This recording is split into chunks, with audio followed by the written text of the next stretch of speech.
Hello, everyone. This is the freshest episode of Present Perfect Podcast. And today with me, I have a big luck of having Rebecca, who is an expert on personal branding. Personal branding topic, especially personal branding on LinkedIn nowadays, among all the corporate professionals or simply, people developing their careers here in Switzerland, but also globally. LinkedIn is a big topic. Personal branding is a big topic because the competition is high. Yes, it's true. Everyone is doing their best to be noticeable, to be visible. And you exactly know how to do it. And I have no idea how you do this, but I hope that today we will find out. Yes, thank you for having me, Ksenija. I think this conversation actually was sparked on LinkedIn. I'm glad we connected there and we found time to do this podcast together. I think it's really relevant, especially now coming out of Davos. I've noticed a lot of different trends while I was there, and I think it's right timing to bring it up to your audience. So LinkedIn is my main tool of work, I would say, but then also physical events, because you also cannot replace the handshake just yet. Exactly, and you also need some content happening. Exactly, to post on LinkedIn. But Rebecca, before kind of practical part, how did you come to this? What's your journey? I started my career in humanitarian action. I wanted to go to Africa, and I worked for the UN at first, and there I did a lot of conferencing and understanding the dynamics of power and watching it at play, understanding how people position their brand as authorities. And I wouldn't call them influencers back then, but they were thought leaders. And then from that point on, I went into HR, recruitment, first tech recruitment, then senior recruitment, executive placement, then outplacement, so helping people find jobs.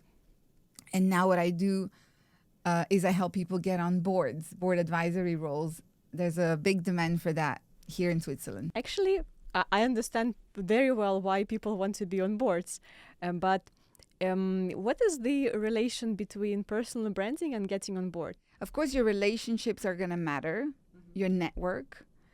But if you don't have that, then personal branding is the shortest way to get to, especially for women, because we have a sort of focus on women on board now in Europe. There's an incentive to placing women on board. What's the statistics now? What's the percentage of females on boards? I guess it is less than 10% last time I checked. At least in terms of the compensation gap in Switzerland, we're at about 10%. I always start from a place of empowerment with my clients. It's not about complaining about the status quo, but defining your brand with clarity, imposing it into the market. When you say clarity, what does it mean? Clarity of your brand, it's important that you don't copy paste. And my system is very customized. And also because I guess personal branding is also based on your particular values, your particular experiences, what you represent as a persona. Yeah, your soft skills, your hard skills, it's a combination of all these factors indeed. And the values, they play a big role as well. Yeah. Let's say our listeners listening to this podcast now, they are thinking, okay, how do I build a personal brand now? If I cannot now go for the full customization, what can I personally do today?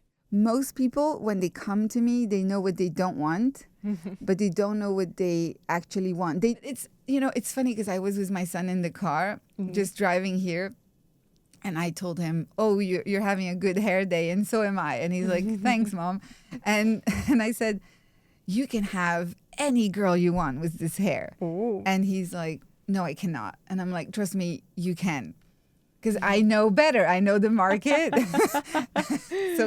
And he's like, really? I'm like, yeah, really. This is the favorite part for me, is to work with people who are awesome, but they don't know how to project that.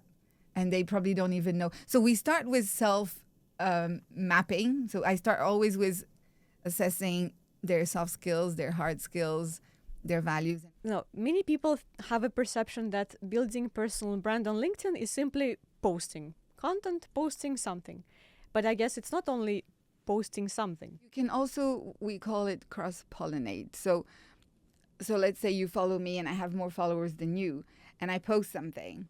Then if you want to take advantage of my audience, then you can comment, like a chunky comment, and then I start to answer and debate with them, and then, they get more visibility on my feed. I can also tell when people write the posts using AI. Of course. And the algorithm is so smart, and it's constantly updating itself. But essentially what it tracks is how much time it takes for reactions to build on your post.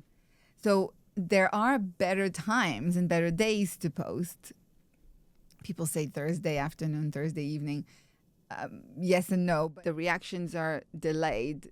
You will be penalized. So you want traction fast when you post. So in principle, the second that I post, I can write to my friends. Yeah, exactly. Please like it. And also so LinkedIn will reward you for, which is kind of counterintuitive, not posting every day, but when you do post, then it gives you a big boost of views. How often is often enough? If you can post 2-3 times a week, that's already fantastic. Some people will notice that pictures are converting faster or better than videos. And also the colors on the pictures. So flashy colors like red, pink, yellow. Okay. Yeah, that works better. And usually like a profile picture of, a big face, or you on stage, you in front of an audience.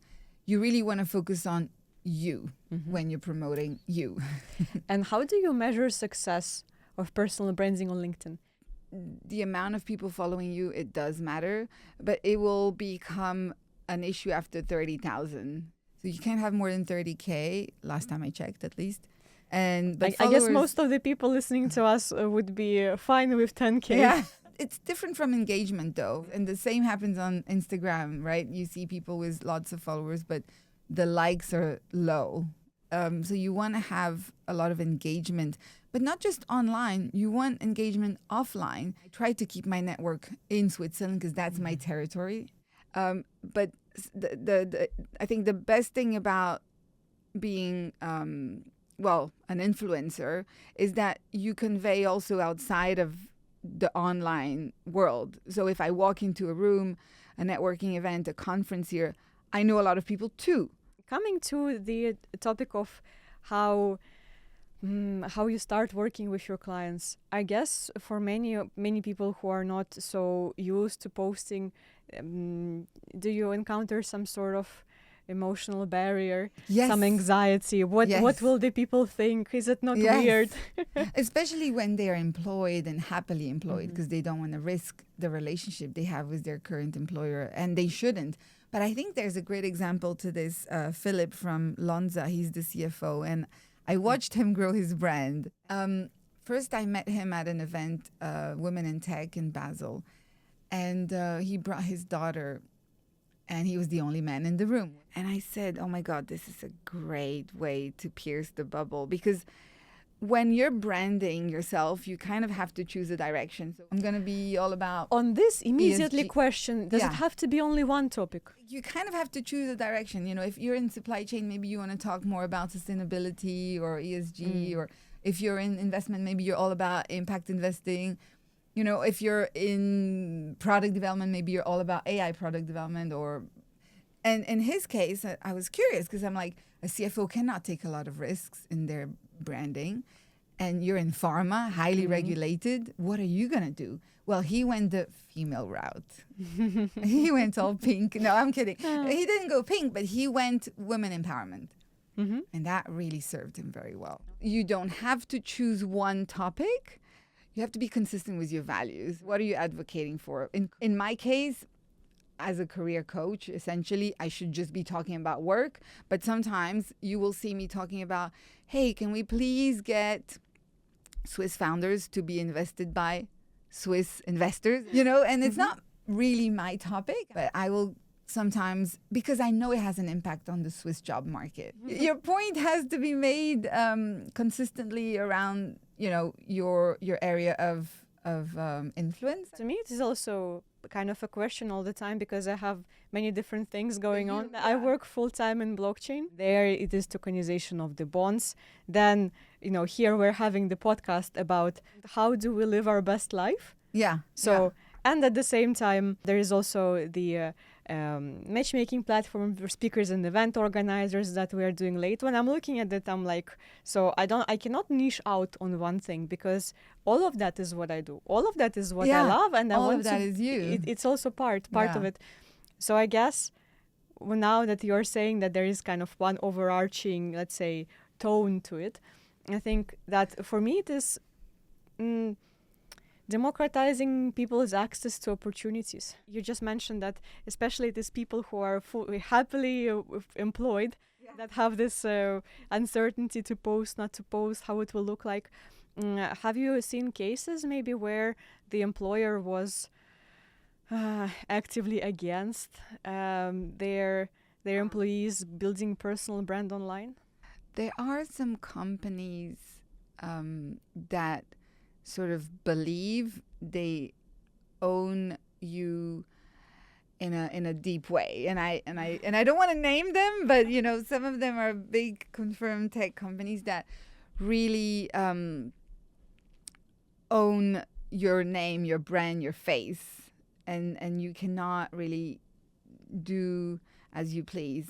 So you would say, like, first thing first, check your employment. If it's not in the contract, then typically you should be able to use your LinkedIn that you pay for from your own pocket.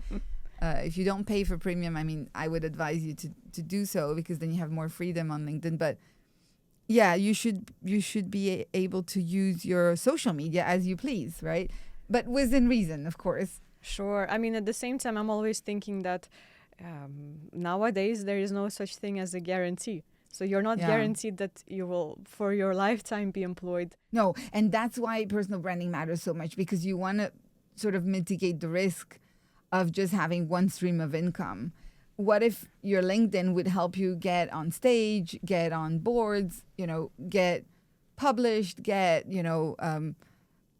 on Forbes or places where you start to become the owner of your brand, right? And all the skills that you've built over the years with your own cash, right?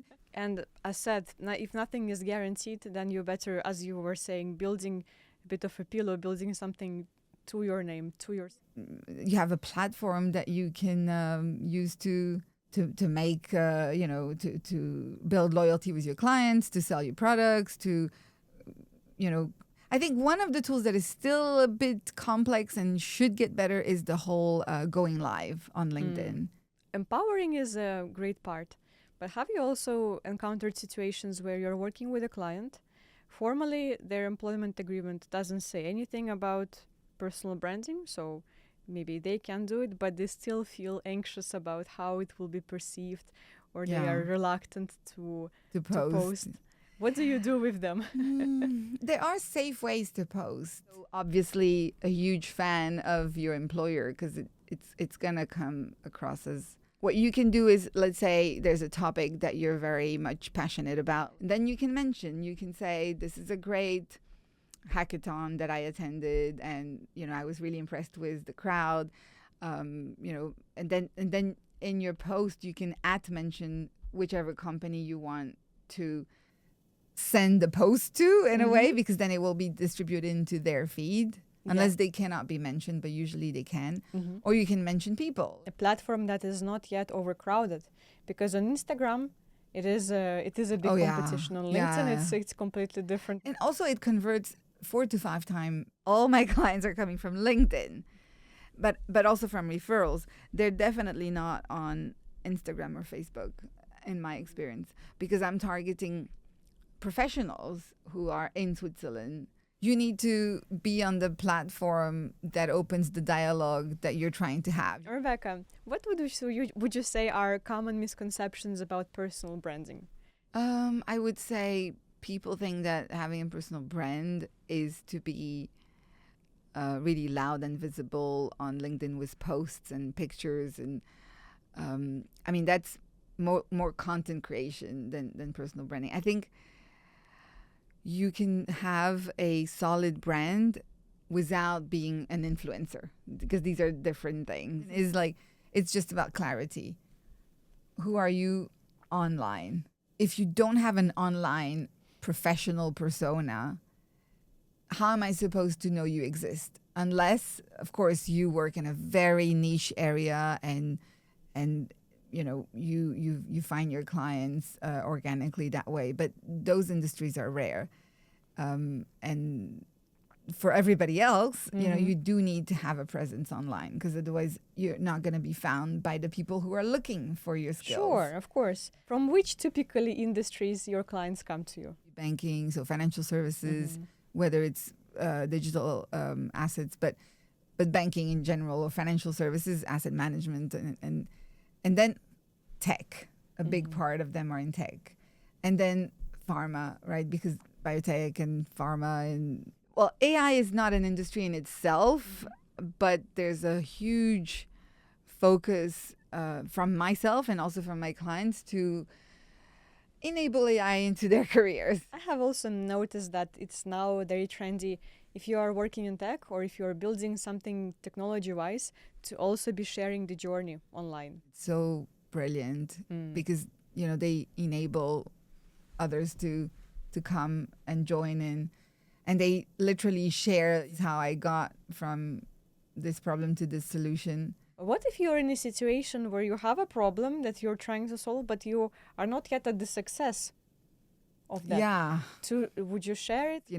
We see that the posts that have most engagement are the ones who are going to declare some unfairness, or stir a little bit the pot. And on LinkedIn, yeah, I think the hero story gets a lot more likes and comments. Unfortunately, that's the way the algorithm So it's either works. the hero story or the unfairness story. You also want to educate and inspire, but you don't want to brag, right? Like, oh, look at me, I got another certificate. I think sharing lessons and tips and will be more welcome. You don't need to turn everything into a lesson, but if there is a real life lesson, vulnerability is selling like crazy. You want to be vulnerable as well, right? You want to say, I got fired and I cried all night and now I'm here and I have an idea. I'm going to build this product.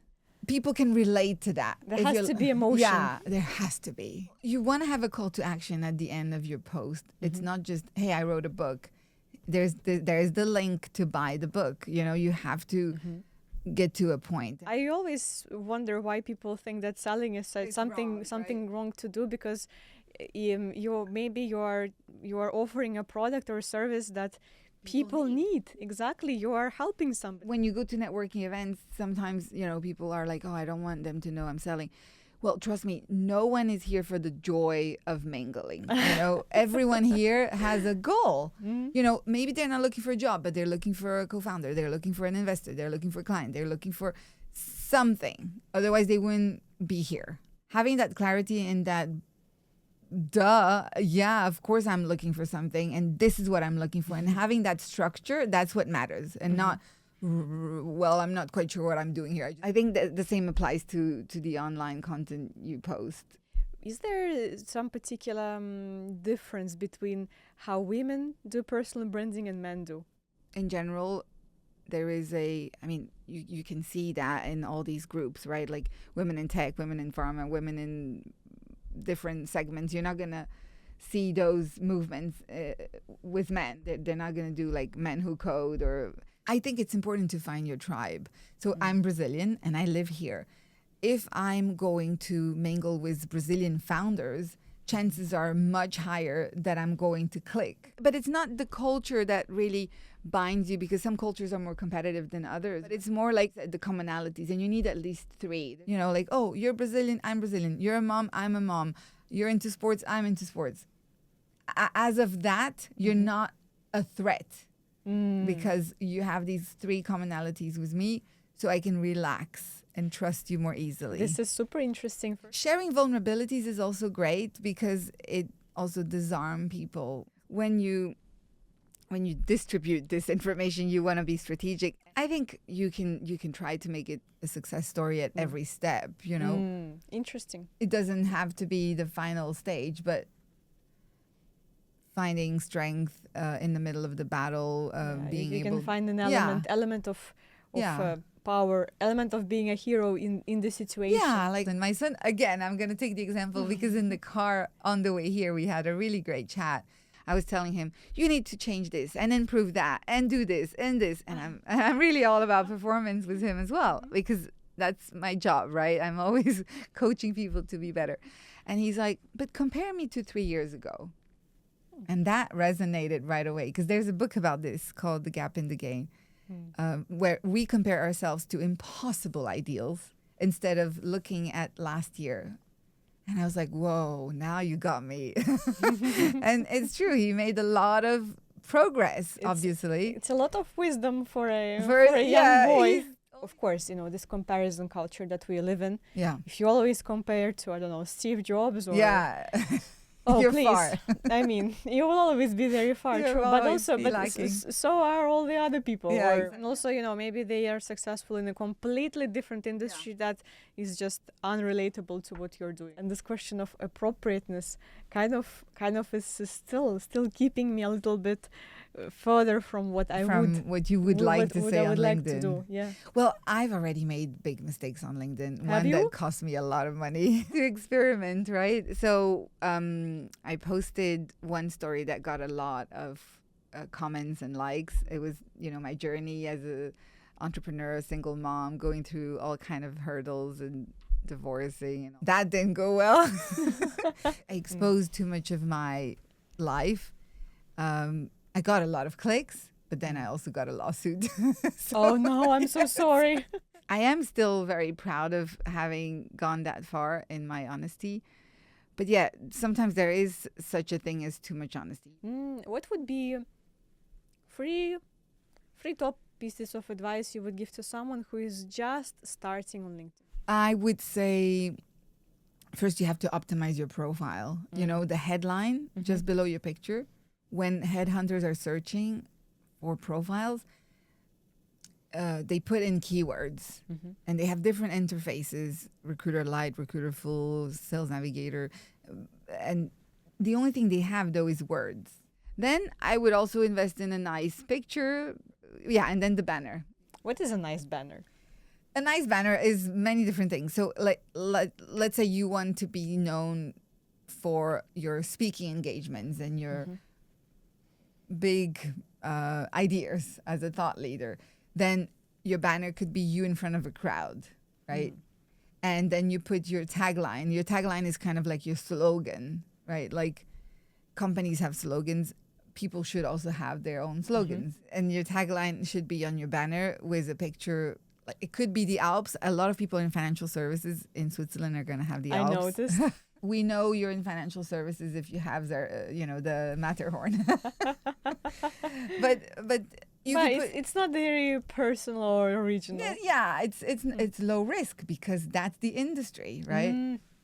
Right. The problem with branding is if you do everything, then you do nothing at all. It has to be understandable what you represent. If it's tokenizing, I don't know, assets, then you're really good at that. Then let it be your brand, right? But that doesn't mean you don't understand risk management, right? That doesn't mean you're not good with other things because maybe you built. But you still need to find a way how to combine it. At the same time, now, with AI, I saw a lot of accounts, a lot of profiles that kind of moved from one place to being AI expert. And I'm always asking myself, but how did it happen from one day to the other to you? How much is this changing your identity online? How much does it work and how to make it work? Another thing about branding is consistency. So clarity is the number one. Consistency is the number two. And the third is content, right? So let's go to consistency. You can change your brand from, let's say, blockchain to AI. But then, you're going to have to stick with that for a while. I would say 2-3 years would be acceptable. I was just coaching a lady who she's been 30 years in the same company, and she's done a lot of jobs in that company. So Tell me, she started from receptionist, ended up a CEO. no, sadly not. But now she's a tech lead. I took away the HR part and the marketing part, and I just stayed with the tech part because the rest doesn't matter to the story. These were hiccups. We want purpose, and it was intentional. So access does matter. So that's why I go to Davos, even though people ask me, what are you doing there? You're not necessarily at that level, of influence. I'm still there because Well, you're gonna bump into the people exactly. that And matter. does that also mean joining associations? Yeah. Even if they are paid for, you're basically paying for the filtering, paying for subscriptions and clubs. I think it's very valid because you're buying time, energy. Is there a couple of hobbies that you would say also puts you in the place of opportunities? Yeah, of course. There are some activities that will allow you to mingle with crowds that you wouldn't otherwise mingle with, right? Cigar lounges and squash, otherwise conferences in your thematic area. So if you are excited about AI, you go to AI conferences, and there you will meet like-minded people for sure. There is another gateway, and that is building a personal brand online so that people Yeah. know about you, Exactly. not because you were born Yeah. in a certain district, but because of the things that you do Yeah. and share. The opinions you have, right? The skills you've accumulated. And now, there's even a call to action. Contact me if you have those kinds of issues. You would be surprised to see how open people are to discussing things they are interested about, right? It's kind For of sure. somewhat obvious, but I think people don't use these opportunities very well. I even reached out to book authors like that, like big authors. We had a great chat, and she even recommended that I have a conversation with a friend of hers. Then I had a conversation with that friend. Then we went on a podcast together. Just say it is part of personal branding to be connecting other people with each other in your network. Well, that's why I also do matchmaking for my clients, because I think you can't stop at the brand. You have to then test it and then meet people who would interested in it. What makes a difference between a good profile and amazing wow level top profile? From the one that is good to the one that really creates opportunities. Honestly, the first thing that we're going to see is, okay, how many connections, how many followers? Location matters too, because, 1 million followers in the US is one thing. 1 million in Switzerland, that's a whole different level. The engagement is the part that matters a lot. So, but if you have like 400 likes on your posts, then this is a profile that is really monetizing. What would you tell to a 20-year-old yourself? Oh, girl, please don't waste time working for others. Go work for yourself early and fast, and structure it in that way. But of course, the skills that I've built working for others, I'm using them today working for myself as an entrepreneur. Rebecca, thank you so much for this conversation.